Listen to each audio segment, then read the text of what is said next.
자, 혁명 20일이 대선에 참여하기로 난 이후부터 온갖 험악한 협박과 엄해가 나돌고 있습니다. 그래서 엄중히 경고합니다. 도를 넘은 것은요, 전부 고발 조치를 하겠습니다. 그래서 남의 당에 어떤 당원들이나 지지자들이 입장이 있어서 결정한 행위를 밖에 있는 사람들이 협박 공갈한다는 것은 정당 활동에 대한 자유의 영역에 있다고 봅니다.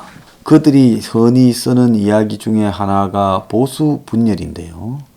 과연 지금 국민의 정당이나 윤석열이가 지금 저것들 스스로가 보수 분열을 자초하면서 오늘날 이재명이라는 저 허접한 문제 덩어리 후보, 그리고 한때 20%가 넘어가던 정권 교체가 정권 연장보다 더 높았다라는 그런 국민의 열망, 그리고 윤석열이가 문제가 많았지만 후보가 되었을 때 한때 한 17, 8%까지 앞서갔던 지지율, 이런 거를 전부 선대위 출범하기 전에 내부 싸움으로 다 까먹고, 또 선대위 출범하고도 이준석이라고 당대표가 애를 미기고 김종인, 김병준, 김한길 등이 돌아가면서 개헌이니 대통령 권한 축소니 국회 추천 총리니 새시대위원회니 신지의 영입이니 하면서 전부 사고를 치고 마침내 이준석이가 선대위를 그만두고 뛰쳐나가는 일이 벌어졌고, 윤 후보 본인의 부인 자체가 계속 리스크로 작용해오는 상황인 겁니다. 그래서 실제 보수 분열은 누가 일으키고 있는 것이냐. 혁명 20일이 그동안에 지난주 이전에 이 보수 분열을 한 적이 있느냐.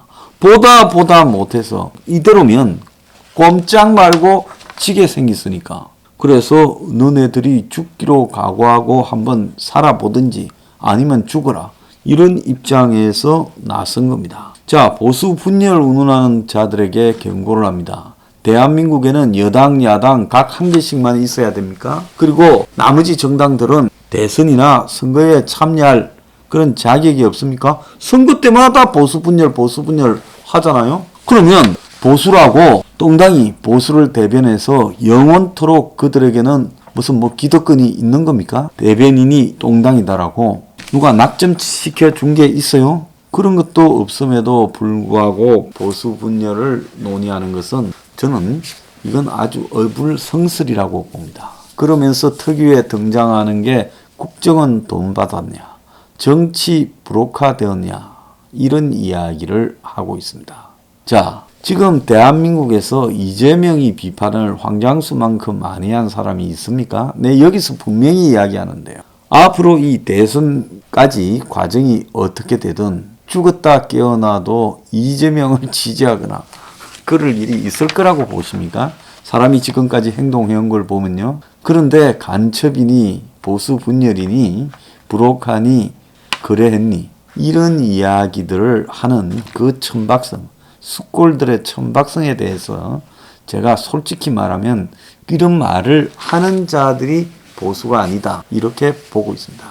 당신들이 한 번이라도 이 보수의 개혁을 위해서 애를 쓰는 앵그리 블루나 혁명 20일의 노력에 대해서 애정을 갖고 봐줬느냐. 그 다음에 하는 이야기가 황장수 정치 안 한다 했잖아. 그런데 왜 나서냐. 이제 또 그런 이야기를 상투적으로 하고 있습니다. 거기에 대해서 내가 이야기를 하지요. 저는 지금도 제가 대선에 나섰다라는 것이 정치하는 행위라고 보지 않습니다. 물론 내가 정치 안 하겠다 하다가 정치할 수도 있지요. 김대중이도 그렇게 했고 수많은 사람들이 정치적 언급은 번복했으니까요. 근데 저는 국회로 들어가거나 정치를 갖다가 하거나 이럴 생각은 지금도 추호도 없고 솔직히 역겹다고 생각을 하며, 그런 이 권력의 집착이 인간을 얼마나 허망하게 만드는가를 잘 알고 있습니다. 그럼 너 왜 나왔냐? 자, 우리 당이 지금까지 이렇게 안 나가기 위해서 지금 애를 쓰면서 국민의 똥당에 여러 가지 경고나 제안을 했습니다. 근데 지금까지 우리 경고나 제안을 완전히 까부셨어요. 우리가 4대 제안을 했죠. 문재인 정권을 청산하고 심판해라. 또 뭐라고 했습니까? 내각제 개헌이나 이원 집정부제 개헌, 그리고 더 나아가서 연정, 그리고 대통령의 권한 축소, 또 더 나아가서 국회 추천 총리, 이런 거 안 한다고 해라. 수차례 말을 했지 않습니까? 근데 안 한다고 해라 하니까 더 한다고 하고 있어요. 그 다음에 세 번째로 김종인, 김병준, 그리고 김한길, 이준석 등을 선대위에서 다 정리해라. 네 번째로 이 쇄신하라. 서민과 중산층을 위해서 과감한 개혁을 수용하고 쇄신하라. 이 이야기를 계속 해왔던 겁니다. 그래서 이런 우리 네 가지 조건을 계속 이야기를 해왔어요. 한 번, 두 번 이야기한 것도 아니고 11월 17일 저 동당 앞에 집회까지 가서도 이 이야기를 해왔습니다. 그럼에도 불구하고 이 당은 지금 뭔가를 새로운 개혁을 하기 위한 노력이나 또 대선을 이기기 위한 스스로의 노력, 또 내부 분열을 진압하기 위한 노력을 거의 하지 않고 있어요. 지금 주거 때문에 야단인데 윤석열이가 지금 지난 금요일 날 또 목요일 날 이틀 연속 부동산 공약을 했는데, 그래서 24일 날은 연평균 10만 호의 양질의 공공임대주택을 보급하겠다. 즉 임대주택으로 갔습니다.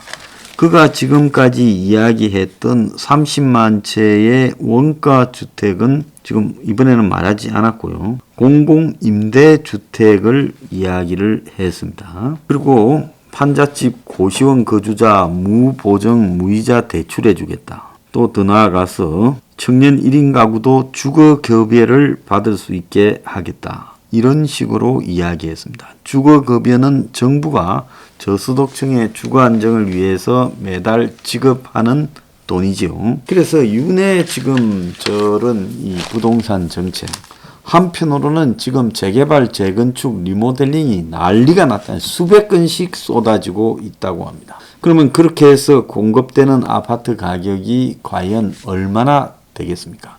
윤은 혁명 21이 이야기했던 평당 700만 원의 원가 아파트 국가 판매 부분에 대해서 원가 아파트 30만 채를 청년에 보급하겠다고 말한 이후 그 개념에 대해서 더 언급을 안 하고 있습니다.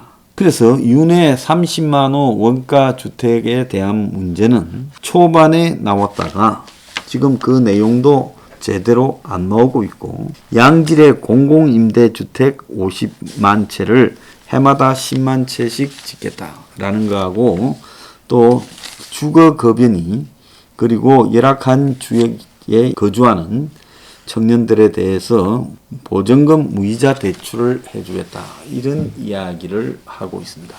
그래서 부동산 문제를 근본적으로 개혁할 생각은 없고, 지금 좌파 파퓰리스트들처럼 청년 중에 상황이 안 좋은 사람한테 지원을 해주겠다라는 쪽으로 흘러가고 있고, 현재 공공임대주택의 여러 가지 문제들이 나옴에도 불구하고 여전히 공공임대주택을 말하고 있습니다. 또 그가 이야기하는 일자리 창출도 오늘 보니까 중견기업 일자리를 갖다가 대거 창출하겠다는데, 한국의 중견기업에서 일자리 창출될 때가 어디 있습니까? 대기업도 못 만드는데요. 자, 그뿐만 아니라 일자리를 기업 위주로 생각을 함으로써 그는 지금 친기업 위주 신자유주의자가 아닌가라는 비판을 엄청 받았습니다. 그래서 초반에 세팅이 그야말로 기득권 앞잡이 누군가에게 경제적인 공부를 상당히 잘못했다. 그러니까 허군날 이 자유방임주의 관점에서 이야기를 하다가 곳곳에서 설화를 일으키고 있는 거 아니겠습니까? 얼마 전에도 이 자유와 관련해서 이야기를 하다가 사고가 났지 않습니까? 그래서 윤석열의 이 발언이 사고가 나는 이유는 기본적으로 그가 밀턴 프리드만 유의 한국에는 정경련 자유기업은 위주의 경제적 관점을 가지고 있기 때문에 그런 겁니다. 그래서 그가 지금 너무 삶이 바쁘면 자유가 뭔지 느낄 수 있겠나? 모든 국민이 자유인이 돼야지 많이 배우고 또 잘 사는 사람의 자유만이 되어서는 안 된다. 이 말을 하고 싶었겠죠. 그렇지만은 가난하면 자유를 알 수 없다라고 말한 그의 말은 가난하고 모병은 자유의 필요성을 못 느낀다라고 이해한 부분은 어떤 행태로든 그의 평소 가치관이 가지고 있는 분명히 형성된 선입견의 일단이라고 봅니다. 거기서 나온 것이 지난번에 150만 원 받고 일할 사람이 있으면 하게 해줘야 된다라고 최저임금을 바라본 관점이나 그뿐만 아닙니다. 자, 식품에 대해서도 불량식품은 가난한 사람이 먹을 수 있게 선택할 수 있어야 된다. 이런 이야기를 중국식 이야기를 합니다. 예를 들면 햄버거 50센트짜리도 먹을 수 있어야 하는데 50센트 팔면서 위생 퀄리티를 오불로 맞춰두면 소비자 선택의 자유를 제한하는 것이다. 저는 이 말과 윤석열의 자유 개념 그리고 최저임금 개념이 전부 다 그야말로 이 선택할 자유라고 나오는 그 밀턴 프리드먼식 신자유주의 사상을 가지고 있다고 봅니다. 저는 오늘 보수가 버려야 될 가장 중요한 사상이 신자유주의다. 그거는 이미 세계에서 폐기되어져야 된다. 경제 장기 불안과 코로나 국면에 그리고 파퓰리즘이 득세하는 세상에서 신자유주의를 말하는 사람이 대통령이 되는 것은 저는 굉장히 문제가 있다고 생각합니다. 그래서 윤석열 스스로 세상을 바라보는 관점을 지금처럼 들고 나와서는 제가 볼 때 대통령에 못 될 거다. 이재명이 아무리 허접해도 윤석열이 지금 시기에 발언과 관점을 한다면 그의 부인 문제를 떠나서 대통령이 되기 어려운 요소가 있다는 겁니다. 오늘날 한국의 보수가 그들만의 틀에 갇혀가지고 세상을 바라보는 관점을 놓치고 있기 때문에 점점 보수가 수구 꼴통화되면서 세상과 격리되고 있다. 세상은 변하는데 보수는 이전에 정경련유에 머물러 있었어야 되겠습니까? 정경련도 하물며 변해야 될 판이에요. 그래서 이런 식의 관점을 가지는 저 동당의 윤석열을 그대로 무조건 찍어주자고요? 그럴 수는 없지요. 그걸 보수 분열이라고요? 그리고 문정권 심판 안 하고 또 더 나아가서 개헌하고 이럴 것 같으면 말라고 정권 교체합니까? 저는 그러려면 정권 교체할 필요가 없다고 봐요. 그럼 정권의 연장이지 정권의 교대지 정권 심판입니까? 자, 똑바로 말해놓고 그 다음에 보수 분열을 이야기하기 바랍니다.